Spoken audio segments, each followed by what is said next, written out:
अखंडमंडलाकारं व्याप्तं येन चराचरं तत्पदं दर्शितं येन तस्मै श्रीगुरुवे नमः। अज्ञानानन्दस्य लोकस्य ज्ञानाञ्जनशलाकया चक्षुरुन्मीलितं येन तस्मै श्रीगुरुवे नमः। श्री सद्गुरु को स्मरण करते हुए आइए अध्यात्म विश्व विज्ञान यूट्यूब चैनल पर हम सब गीता का अभ्यास करें। गीता यह विश्व साहित्य का ऐसा माणिक, ऐसा अनमोल रत्न है कि जिसकी कोई उपमा नहीं दी जा सकती। किसी भी दृष्टि से आप अगर श्रीमद् भगवद गीता की ओर देखते हैं तो आपको ये ध्यान में आता है कि उस विषय को भी श्रीमद् भगवद गीता ने क्लियर किया है। और ऐसी गीता जिनके मुख से प्रस्फुटित हुई, जो अक्षर ब्रह्म में स्थिति लेकर आते हैं, वो अवतार श्री कृष्ण, जिनका जिसे कहते हैं कि पारिवारिक नाम कन्हैया है।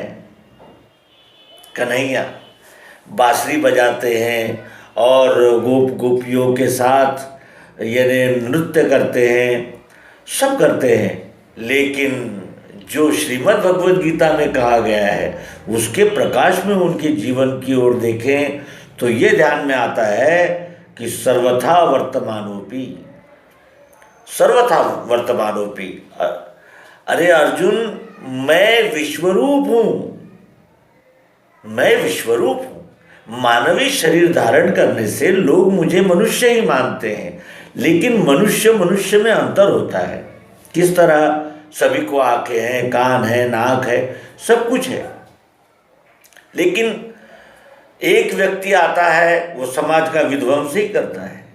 एक व्यक्ति आता है वो रात और दिन समाज के कल्याण की ही चिंता करता है। क्या फर्क है इन दोनों में?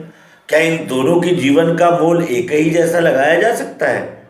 लगा सकते हैं हम, लगाना उचित होगा।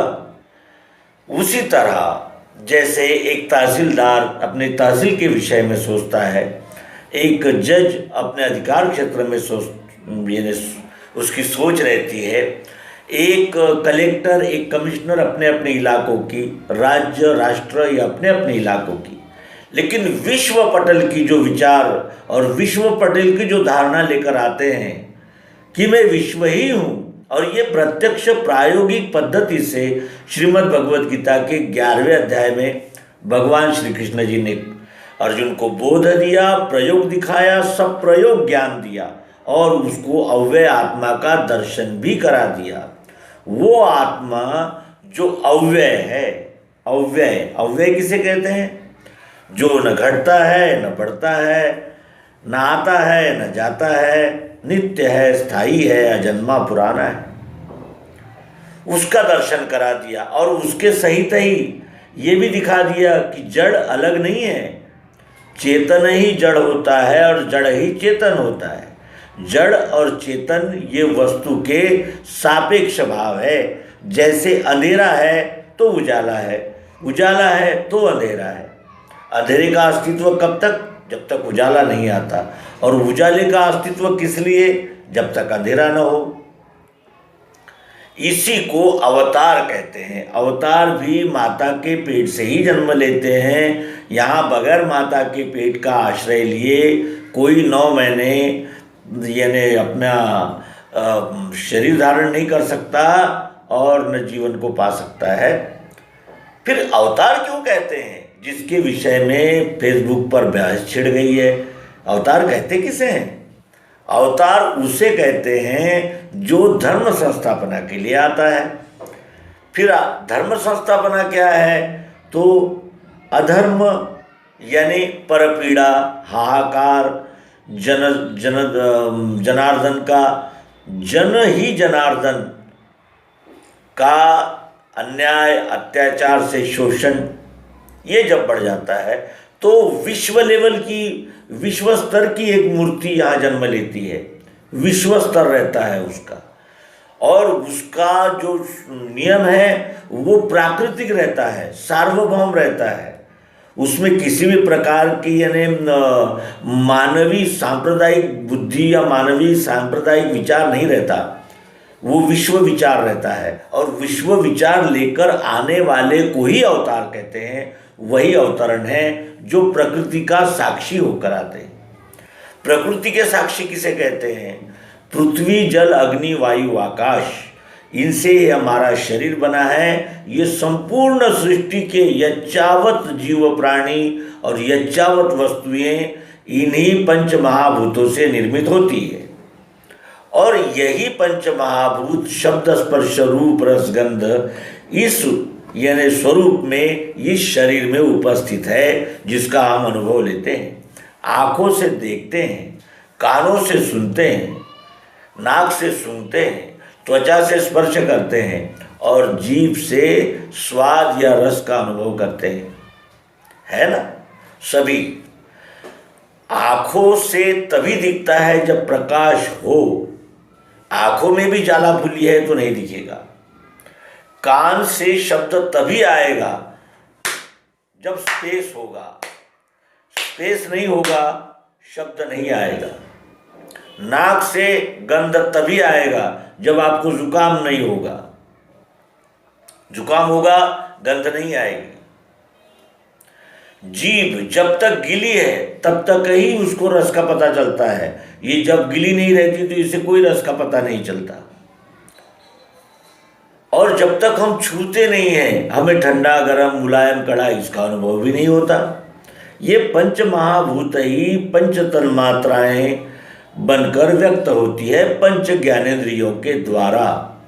और इनके जो साक्षी रहते हैं, अब इनके साक्षी किसे कहना चाहिए? साक्षी का भी विचार होना चाहिए। साक्षी कौन है? पृथ्वी, जल, अग्नि, वायु, आकाश ये प्राकृतिक है, इस बात को वो बहुत अच्छी तरह जानते हैं। इनके चक्र में हस्तक्षेप नहीं किया जा सकता, ये भी वो बहुत अच्छी तरह जानते हैं। शब्द, स्पर्श, रूप, रस, गंध ये अनंत है और यानी अखंड है, सर्वत्र है, ये बहुत अच्छी तरह जानते हैं वो।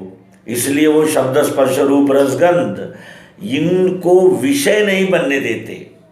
इनका भोग अवश्य करते हैं, लेकिन ये उनके विषय नहीं होते। विषय हम सामान्य लोगों के लिए बन जाते हैं, क्योंकि वो इन शब्द, स्पर्श, रूप, रस, गंध की अथाहता, अखंडता नहीं जान पाते। इसलिए हम लोग प्रकृतिबद्ध रहते हैं और ये प्रकृति के साक्षी रहते हैं।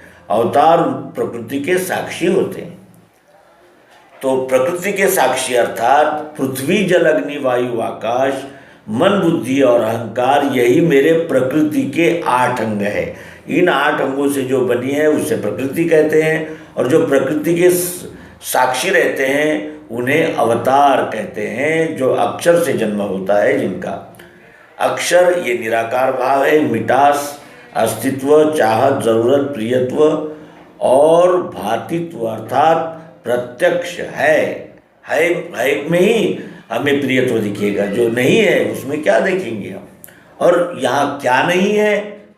सब कुछ है ही। जो भी हम कहेंगे वो है ही, और जो है उसी को यानी अक्षरात्मा कहते हैं। और इन दोनों भूमिकाओं का लय नाम इस पुरुषोत्तम भूमिका में दोनों का लय हो जाता है।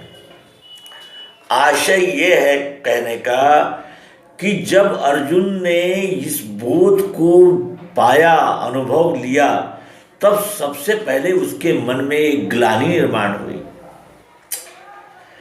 इतना पश्चाताप हुआ उसे कि ओ हो, ये मेरे जीवन में कितनी बड़ी यानी उपलब्धि है कि मैं कन्हैया का मित्र हूँ, और उस कन्हैया का मित्र हूँ जिसने सबसे बड़ा रहस्य वो मेरे आगे खोल दिया। ये मेरे सद्गुरु है, ये मेरे सद्गुरु है। और दोनों मित्र थे, रिश्तेदार भी थे और मित्र भी थे। तो उस समय अर्जुन की आंखों में आंसू आ गए। अर्जुन कहने लगे कि मैं क्या कहूँ, मेरे कुछ समझ में नहीं आता है। मैं आपका मित्र किसे कहते हैं?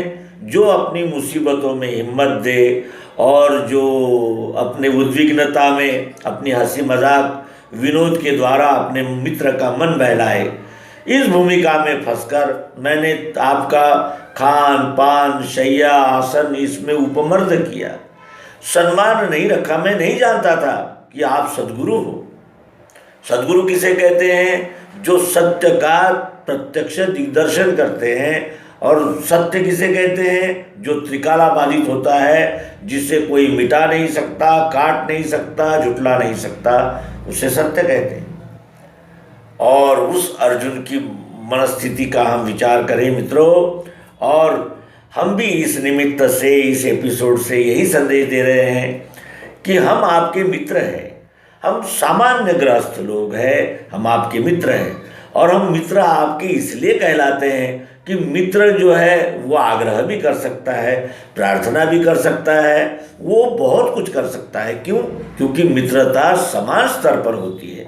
भले ही वो राजा हो, राष्ट्रपति हो, पंतप्रधान हो, लेकिन मित्र के लिए वो मित्र ही है।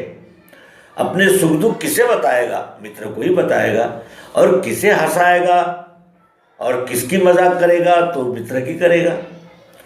इस तरह हम लोग सब मित्र हैं, एक दूसरे की हंसी मजाक और जिसे कहते हैं उद्विग्नता हटाना, मन बहलाना और मनोरंजन भी करना, और अपने मित्रों को हंसता खिलता देखकर स्वयं भी खुश हो जाना, क्योंकि हम सहयात्री हैं। अगर सहयात्री में एक यात्री अगर खुश है तो उसकी खुशबू की, यानी उसकी खुशी की खुशबू माहौल में फैल जाती है।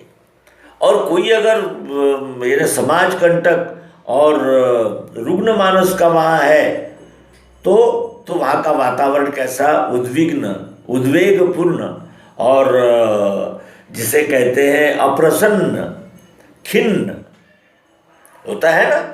उसी तरह हम भी इस प्रसंग में आप सभी से क्षमा मांगते हैं कि हंसी मजाक में, ठट्ठा मस्करी में आचार्य गुरुजनों का उपमर्द हुआ हो, कुछ मानभंग हुआ हो या कुछ अपराध हुआ हो, तो वो इस शुभ अवसर पर हमें क्षमा करें। और ये कहते हुए यहाँ इस अंक को विराम देंगे।